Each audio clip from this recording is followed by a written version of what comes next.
हमारे चैनल से जुड़े रहने के लिए सब्सक्राइब करें डुग्गू की कहानियाँ। एक छोटे से गांव में एक मछली व्यापारी था।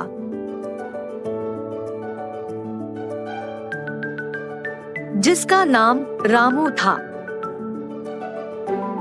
वह बहुत लालची था और सोचता था कि वह सबसे ज्यादा पैसे कमाएगा। रामू ने कई सारी मछलियों को खरीदा और बेचने की व्यवस्था की, जिससे उसने बहुत अधिक मुनाफा होना था।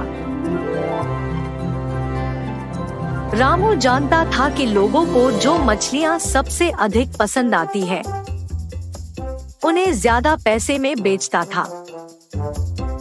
इसलिए वह लोगों से मछलियों का बेहतर कीमत मांगता था और सड़े हुए मछलियों को भी महंगे दाम में बेचता था। वह लोगों से ज्यादा पैसे कमाने के लिए अपने गंदे उपायों का इस्तेमाल करता था।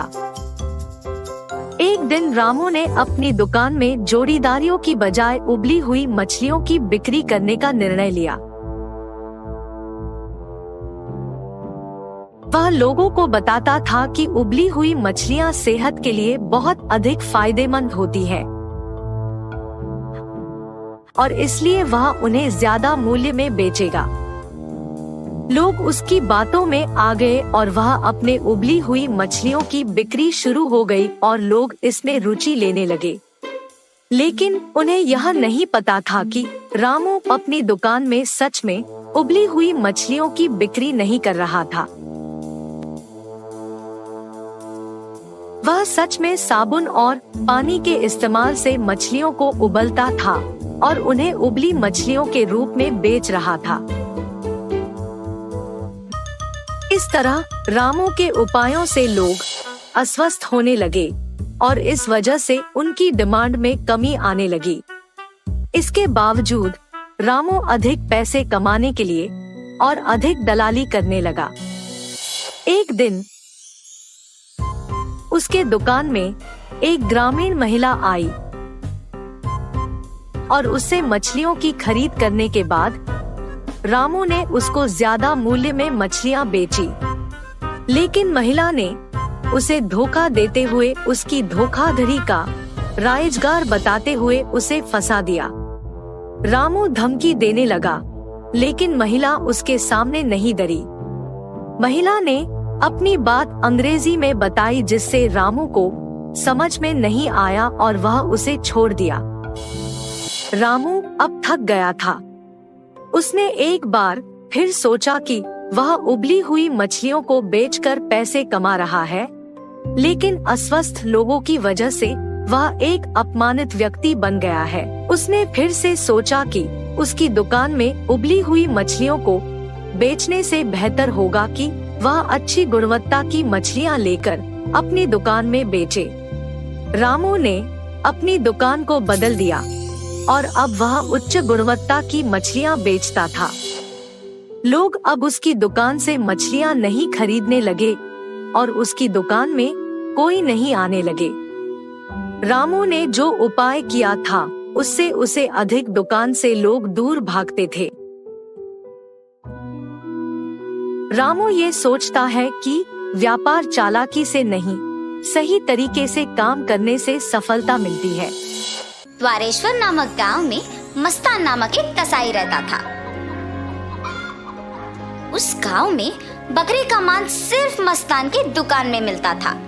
इतना ही नहीं, हर शुभ कार्य और दावत के लिए मस्तान के ही दुकान से मांस लाया जाता था। ऐसे एक दिन उस गांव के जमींदार का सेवक मस्तान की दुकान को आता है। हे मस्तान, कल जमींदार के महल में एक बड़ी दावत रखी जा रहा है। उस दावत को बहुत बड़े लोग और अमीर लोग आने वाले हैं। 100 लोगों के लिए खाना बनवा रहे हैं। उसके लिए तुम्हें 15 किलो मांस ताजा काट के कल सुबह 6 बजे को महल लेके आना होगा।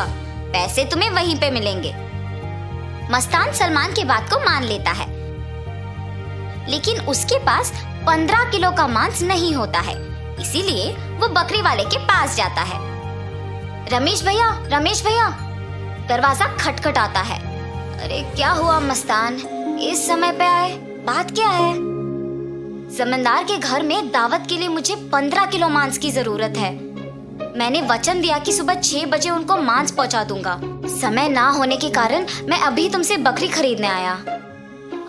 हाँ, तो ये है बात। ठीक है, 2000 रुपए दे के बकरी ले जाओ। ये क्या भैया, 1000 ही तो है। अब जमींदार के लिए है तो कम से कम 2000 होगा ही ना। अगर तुम्हें नहीं चाहिए तो रहने दो, मैं आराम से सो जाऊंगा। नहीं नहीं भैया, मैंने वचन दिया है, अब पीछे नहीं हट सकता। मैं दे दूंगा 2000। ऐसे कहकर 2000 दे के बकरी खरीद के घर चलते हुए सोचता है, जमाए हुए पैसे एक दिन में खर्च हो गए। कोई बात नहीं, जमींदार के दावत के लिए मांस पहुंचाने के बाद पैसे मिलेंगे ना। अभी जल्दी से काम शुरू करके सुबह तक पहुंचा देना होगा। ऐसे सोचकर मांस को साफ करके उसके टुकड़े टुकड़े काट के सारी रात मेहनत करके 15 किलो मांस को तैयार रखता है। अगले दिन सुबह दिए हुए वचन के अनुसार 6 बजे को जमींदार के महल पहुंचता है। भैया, मैं सेवक सलमान के लिए आया हूँ, क्या आपको पता है कि वो कहाँ है? ये सुनकर दूसरा सेवक मस्तान को बाहर इंतजार करने के लिए कहता है। वो मस्तान के हाथ से मांस लेते हुए कहता है कि सलमान को भेजेगा और उसे पैसे मिलेंगे। मस्तान भी उस सेवक का बात मानकर बाहर इंतजार करता है। लेकिन सेवक उसके हाथ में मांस को देख सोचता है, इस 15 किलो मांस से अगर मैं 1 किलो ले लूं तो किसको पता चलेगा? किसी को भी नहीं पता चलेगा। ऐसे उस कवर में से 1 केजी मांस को छुपा के बाकी को देने जाता है। सलमान को देख के कहता है, साहब, मस्तान ने ये आपको देने के लिए कहा है, वो पैसों के इंतजार में बाहर खड़ा है। सलमान सेवक के हाथ से मांस लेके सीधा रसोई घर जाता है, ये जान के कि मस्तान बाहर पैसों का इंतजार कर रहा है। बावर्ची के पास जाकर सलमान कहता है, सारे व्यंजन स्वादिष्ट होनी चाहिए, ध्यान से पकाना। ऐसे कहकर चला जाता है। बावर्ची पकाते हुए, इतने मांस से अगर मैं 2 केजी ले लूं तो किसको शक होगा? किसी को भी नहीं होगा। ऐसे सोचकर मांस को छुपा के बाकी को पकाता है। दावत के व्यंजन की तैयारी के लिए जिम्मेदार किशन व्यंजनों का स्वाद चख के कुछ सेवकों की सहायता से उन सभी में से थोड़ा थोड़ा अपने लिए ले लेता है। आए हुए मेहमान सारे दावत की खाना शुरू करते हैं और जल्द ही आपस में बात करना शुरू कर देते हैं। ये क्या, इतना अमीर और सम्मानित आदमी, अच्छा नाम है इनका, मगर खाने में कमी क्यों? हाँ, अगर खाना कम ही पड़ना है तो ऐसी दावत की तैयारी भला क्यों करें? ऐसे सारे लोग खुसफुसाते हैं। ये सब सुन के जमींदार सहन नहीं कर पाते हैं। दावत के खत्म होने के बाद क्रोधित होके सारे लोगों को सभा में बुलाते हैं, खास करके दावत के लिए जिम्मेदार लोगों को, और उनको सवाल करना शुरू करते हैं। दावत की तैयारी के लिए जिम्मेदार किशन से पूछते हैं, दावत की जिम्मेदारी सौंपने पर तुम ये करोगे? सभी तैयारी किया मैंने, लेकिन व्यंजनों के लिए मात्रा पहले से ही कम पड़ गई थी प्रभु। मेरा इस बात से कोई लेना देना नहीं, आप बावर्ची से पूछिए प्रभु। ऐसे उसने अपनी किए को छुपाकर किसी और पे इल्जाम डाल देता है। तब बावर्ची छुपाए हुए 2 किलो मांस की बात को छुपा के कहता है कि दावत की सामग्री के लिए जिम्मेदार सलमान के पास इसका जवाब होगा। ऐसे उस बात से छुटकारा पाता है। सलमान भी औरों की तरह मांस के दिए गए 6000 रुपयों को मस्तान को ना देकर अपने ही पास रख के, ये जानते हुए कि मस्तान पैसों का बाहर इंतजार कर रहा है, जमींदार से ये बात छुपाता है और कसाई मस्तान पे इल्जाम डाल देता है कि उसने मांस कम मात्रा में दी है। अभी जाके मैं उसका काम तमाम करता हूँ प्रभु, ऐसे कहता है। उसी सभा में मौजूद मस्तान उस इल्जाम का सहन नहीं कर पाता है। सभा में से जमींदार के सामने आके कहता है, जमींदार साहब, इस पूरे गांव में मैं अकेले कसाई हूँ। पिछले 10 साल से मैं ये व्यापार कर रहा हूँ और इतने साल से आपके घर में हर कार्य और हर दावत पे मैंने खुद मांस दी है, मगर कभी भी ऐसी मुसीबत नहीं आई। आपके घर में दावत का नाम सुनते ही 1000 की बकरी को 2000 में बेचते हैं। सुबह आके मैंने मांस को पहुंचा दिया और आपके सेवक सलमान ने मुझे मांस के पैसों के लिए सुबह से इंतजार करवाया। सलमान को मांस देने के बहाने से एक और सेवक मेरे हाथ से मांस लिया और मुझे बाहर इंतजार करने के लिए कह दिया और ये भी कहा कि वो सलमान को बुलाएगा। उसके बाद इनमें से कोई भी मेरे पास नहीं आया। कृपया मेरा यकीन कीजिए प्रभु, आप ही की दया से जी रहा हूँ। मस्तान, मुझे तुम्हारे बारे में पता है, तुम फिक्र मत करो। सैनिकों, सलमान के कपड़े खोजो, देखो अगर 6000 रुपए मिलते हैं। खोजने पर सलमान की जेब में 6000 रुपए मिलते हैं। ऐसे उन सब में से सलमान पकड़ा जाता है। और इतना ही नहीं, किशन जिन सेवकों की सहायता से सभी व्यंजनों से थोड़ा अपने लिए ले लेता है, उनमें से एक सहायक जमींदार को सच कह देता है। बावर्ची का झूठ बैग में रखे मांस कोई सेवक को मिलने पर बाहर आ जाता है और पहला सेवक जिसने 1 किलो छुपा लिया, उसने डर के मारे अपनी गलती मान ली। तब जमींदार सभी को दंडित करते हैं और मस्तान को उसके पैसे 6000 दे देते हैं और ये भी कहते हैं कि वो मस्तान के लिए हमेशा रहेंगे। तो इस कहानी का नैतिक क्या है? गलती का सजा मिलेगी ही मिलेगी, इसीलिए ईमानदारी से जीना ही अच्छा है। एक समय में एक गांव में वीरेंद्रा नामक एक बड़े आदमी रहते थे। वो बूढ़ा आदमी उसके बेटे रोहित, बहू सरला और पोता रोशन के साथ एक छोटे से घर में रहता था। रोहित उसी गांव में खुद के एक व्यापार करता था। उसमें चिकन रोल्स और एग रोल्स बनाकर उन्हें बेचता था और उसके द्वारा आए हुए पैसों से उसके परिवार का देखभाल करता था। एक दिन वो हमेशा की तरह चिकन रोल्स बना के बेचने लगता है। चिकन रोल, गर्मा गर्म चिकन रोल, स्वादिष्ट चिकन रोल, आइए बाबू आइए, ऐसे जोर जोर से चिल्लाते हुए आते जाते लोगों को वो पुकारता था। एक दिन उसके पिता उसके दुकान जाते हैं। बेटा रोहित, मुझे बहुत भूख लग रहा है। बहू ने अब तक घर में कुछ बनाया नहीं और मैं रुक नहीं पा रहा हूँ, इसलिए मैं यहाँ आया हूँ। अगर आपको इतना भूख लग रहा है तो घर पे खाना चाहिए था। अगर बहू ने कुछ बनाया नहीं तो रुक लेना था, लेकिन ऐसे दुकान आ जाना क्या है? आप क्या समझ रहे थे पापा? आप वहाँ खड़े होकर मेरा समय वृथा मत कीजिए, चलिए घर चले जाइए। उसके बेटे के ऐसे बात करने के कारण वो निराश होके वहाँ से उसके घर चले जाता है।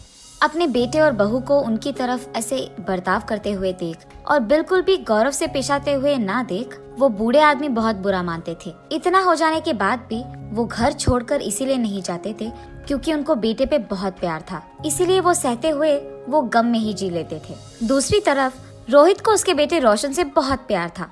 वो अपने बेटे को बहुत लाड करता था और जो भी उसको पसंद था वो हमेशा उसको देता था और उसका सारा खाली समय वो सिर्फ अपने बेटे से खेलते हुए बिताता था। एक दिन अचानक रोशन को बुखार आता है और जब रोहित को ये बात पता चलता है तो वो अपना दुकान, व्यापार सब छोड़कर घर जाके सिर्फ उसके बेटे के ख्याल रखने में लगे रहता है। वो दुकान ना जाकर सिर्फ घर पे रह के उसके बेटे का देखभाल करते हुए, उसी के बारे में सोचते हुए दुख में ही बैठे रहता है। उसे ऐसे दुखी देख उसके पिता रोहित के पास जाकर ऐसे कहते हैं, बेटा रोहित, फिक्र मत करो, रोशन को बुखार आया है, वो ठीक हो जाएगा बेटा। पापा, आपको क्या पता, बुखार है, कम हो जाएगा, यही कहना है आपको, जैसे आपको सब कुछ पता है। ऐसे वो गुस्से में उसके पिता से बात करता है। हाँ, मैं तो अपने बेटे को ऐसे दुखी नहीं देख पा रहा था, इसीलिए उसके पास जाकर मैंने ऐसे कहा, लेकिन मेरे बेटे ने मुझे कभी समझा ही नहीं, इसीलिए वो गुस्से में बात करता है हमेशा मुझसे। एक समय में मैंने भी अपने बेटे का ऐसे ही ख्याल रखा था, लेकिन अब तो मेरा बेटा मुझसे बात भी नहीं करना चाहता है।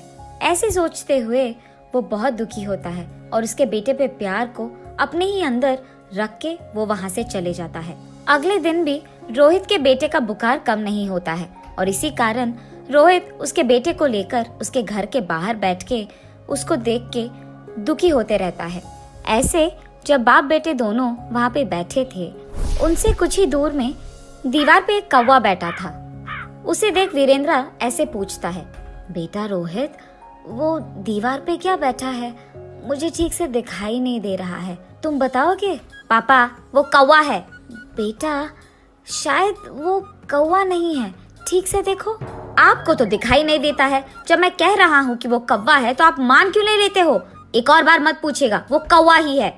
ऐसे उसके गुस्से में जवाब देने के बावजूद उसके पिता फिर से पूछते हैं कि वो क्या है। पापा, आपको कितने बार बताऊं मैं, वो कौवा है, कौवा है, कौवा है। आपने अगर एक और बार पूछा तो अच्छा नहीं रहेगा। ऐसे वो और गुस्से में जवाब देकर उठकर वहाँ से चले जाता है। उसके बेटे को वहाँ से उठ के चले जाते हुए देख वो और भी दुखी होते हैं। ऐसे कुछ दिन बीत जाते हैं। एक दिन रोहित अपने बेटे को उठाकर खेलते हुए उसके घर के सामने रहता है और ठीक तभी उसके घर के दीवार पे एक कौवा आता है। पापा पापा, वो दीवार पे क्या है? बेटा, उसको कौवा बुलाते हैं।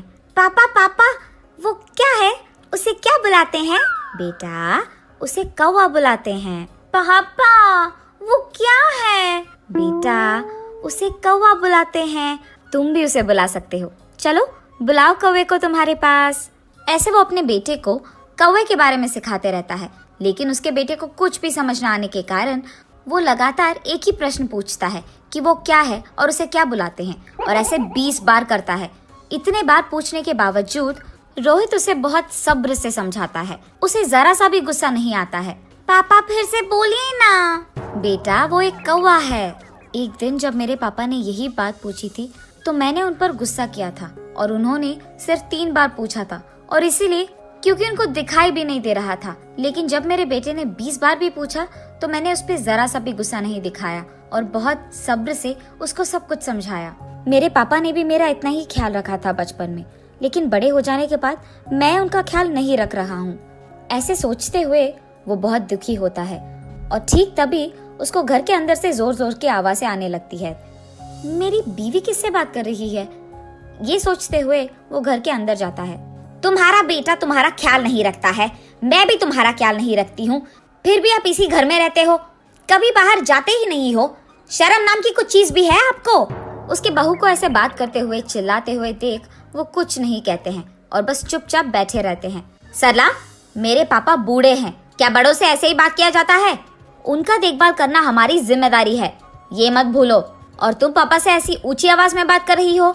हाँ, क्या आप ही बात कर रहे हैं? हाँ, मैं ही बात कर रहा हूँ। कल जब हमारा बेटा भी बड़ा हो जाएगा तो क्या वो भी हमसे ऐसे ही बात करेगा? सुन पाओगी उसकी ऐसी बातें? और वैसे वो अभी बच्चा है, उसके सामने अगर हम पापा से ऐसे ही बात करेंगे तो वो भला क्या सीखेगा, यही ना? इसीलिए आज से हमें ये सब बदलना होगा। तुम पापा से अच्छी तरीके से बात करोगी, उनको गौरव दोगी। आज से हम जैसा देखभाल हमारे बेटे के करते हैं वैसे ही पापा का भी करेंगे। ये वो उसकी बीवी को समझाता है। पापा, मुझे माफ कीजिए, जिंदगी में मेरे इस स्थान का कारण आप ही हो और मैंने आप ही को इतना दुख पहुंचाया। मुझे अपनी गलती का एहसास हो गया है पापा। ये कहते हुए वो उसके पापा के चरणों पे गिर जाता है। बेटा, तुम्हें बदलाव आ गया है, बस यही काफी है इस जिंदगी के लिए। मेरे बारे में ऐसा सोचकर दुखी मत हो बेटा, तुम बदल गए हो, मैं खुश हूँ। जी पापा, आइंदा मैं आपको कभी ऐसे दुख नहीं पहुँचाऊंगा और आपसे कठोर तरीके में नहीं बात करूंगा। आपका मैं बहुत अच्छा ख्याल रखूंगा, आपकी खुशी मेरी जिम्मेदारी। ऐसे ही तब से रोहित उसकी गलती का एहसास करके उसके पिता को उसके बेटे की तरह ही देखता है और रोहित के पिता भी इसी खुशी में जीते रहते हैं। और ऐसे रोहित को उसकी गलती का एहसास होकर उसके दुकान में चिकन रोल्स, एग रोल्स बनाते हुए घर को भी संभालता है और ऐसे सभी खुश रहते हैं। दूध वाला। बिकनूर नामक एक नगर में रहता था एक राजा चंद्रसेना। उसका मंत्री कबीर सिंह उसके दूध का कारोबार संभालता था। उन्होंने बहुत सारी स्वस्थ गायों को पाला जो अच्छा और गाढ़ा दूध देते थे। ये दूध सारे गांव में बेचा जाता था।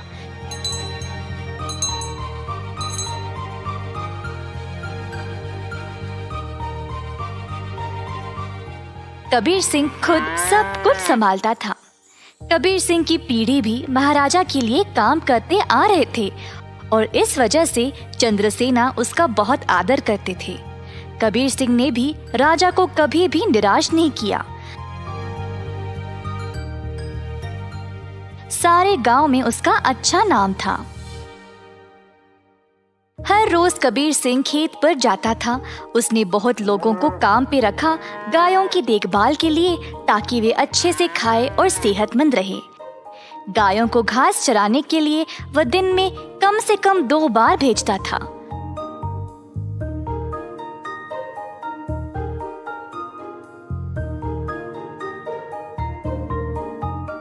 वह हमेशा ध्यान रखता था कि दूध साफ सुथरा रहे। दूध निकालने के बाद वह 10 दूध वालों को देता था, ताकि वह गांव में जाकर बेच दे।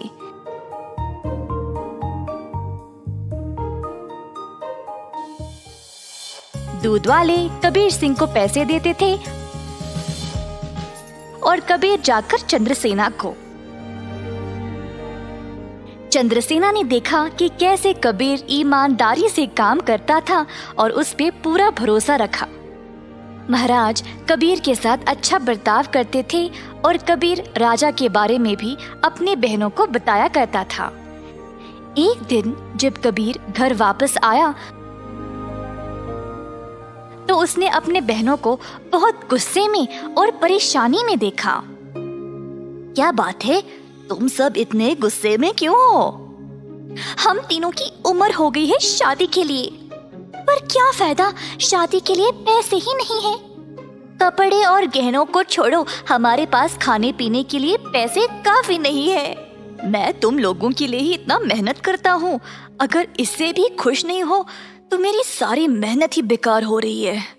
आप तो महाराजा के मंत्री हो ना, पर आप अपनी आमदनी किसी भी जरूरतमंद को दे देते हो, और आप दूध का कारोबार भी संभाल रहे हो ना अकेले, उसमें भी कोई मुनाफा नहीं मिल रहा है आपको। ऐसा क्यों? शायद हमारी कोई फिक्र नहीं है, इसीलिए। तीनों बहनें रोने लगी और कबीर को बहुत बुरा लगा। अब तुम सब मत रो, मुझे बर्दाश्त नहीं होता। अब बोलो मैं क्या करूं? मैं वही करूंगा। वैसे आपको ज्यादा कुछ करने की जरूरत नहीं, आप दूध का सारा कारोबार संभालते हो ना। अगर आप उसमें थोड़ा पानी मिलाकर बेचोगे तो आप ज्यादा बेच पाओगे। हाँ, और अधिक दूध से आप ज्यादा मुनाफा भी कमा सकते हो। पर ये तो धोखा हुआ, मैं राजा के साथ ऐसा नहीं कर सकता। कबीर सिंह ने ऐसा करने से मना कर दिया था, पर उसकी बहनों ने उसको भावुक करके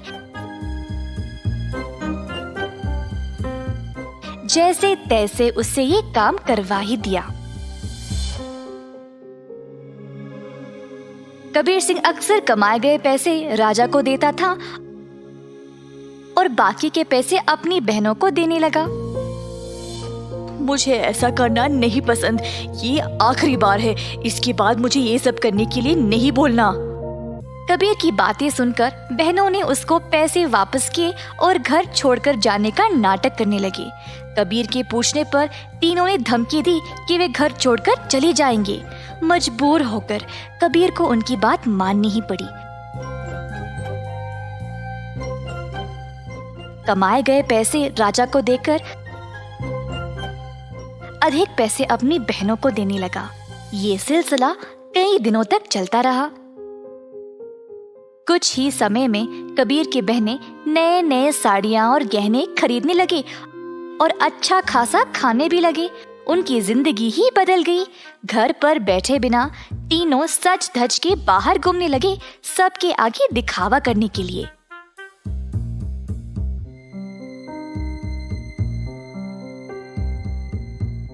गांव के सारे लोग हैरान रह गए और आपस में बातें करने लगे। ये 3 बहनें कबीर की कमाई को ऐसे इस्तेमाल कर रहे हैं। मैंने कभी नहीं देखा किसी को ऐसा करते हुए। पर कबीर सिंह के पास इतने पैसे आए कहाँ से? सब लोग कबीर के बारे में बातें करने लगे और बाकी के मंत्री कबीर की कमाई पर ईर्ष्या करने लगे, तो इस बात पर जांच करना शुरू कर दिए। जल्द उनको सच पता चल गया कि वह दूध में पानी मिलाकर बेच रहा था। 70% राजा को देकर बाकी के 30% अपनी जेब में डाल रहा था। खेत के कारीगरों से मंत्रियों ने ये बात का पता लगाया। सारे मंत्री गए राजा के पास और उनको पूरा सच बता दिया। अब क्योंकि राजा को कबीर से बहुत लगाव था, उनको इस बात पर यकीन ही नहीं हुआ।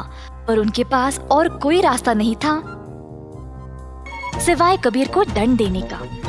तीनों बहनें आए कैद खाने अपने भाई को देखने के लिए और उनको बहुत बुरा लगा कि उनकी ही वजह से उनका भाई आज जेल में बंद पड़ा है।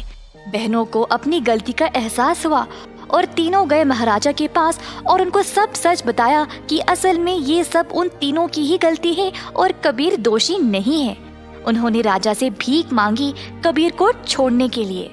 जब राजा ने ये सब सुना तो उन्होंने तीनों बहनों को भी कबीर के साथ कैद खाने में ही डाल दिया और कहा, दंड केवल गलत करने वाले को ही नहीं, गलत सोचने वाले को और गलती में हिस्सा लेने वाले को भी मिलनी चाहिए। हमारे चैनल से जुड़े रहने के लिए सब्सक्राइब करें डुग्गू की कहानियाँ।